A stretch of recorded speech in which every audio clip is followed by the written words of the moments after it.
critical phase of human civilization that our survival is really in question. There is generally a feeling that there's something happening.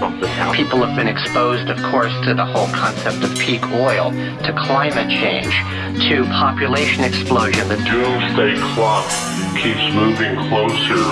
Religious people are talking about the end times. Present state of disorganization. What seems to be happening is that people are beginning How many to of these are realize real crises, or how many of these are crises as a result of limitations of our belief system? When our civilization's structures become so rigid and it can no longer adapt to the changing situation, there's a great increase in mental illness. There are signs of when these civilizations come to an end. There's a sense of alienation within the population, a very large increase in violent crime, social disruption.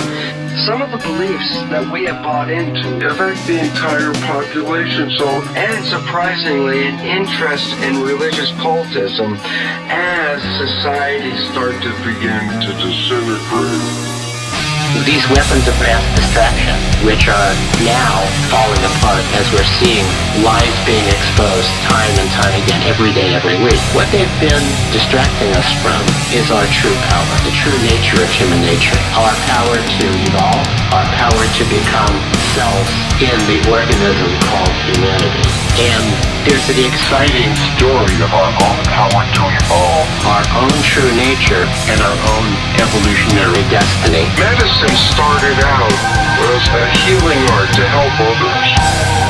But over time, and in our materialistic world, and a world based on corporations, industries that thrive by making money off of sick people. But the environment's changing. We are at this very moment in a stage where corporations are teeter-tottering because they can't maintain themselves anymore. They've grown too big and they have too little awareness to maintain this world.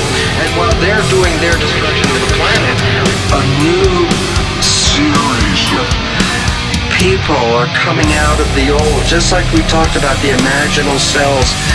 But imaginal cells have a different vision of the world. And why this is important for us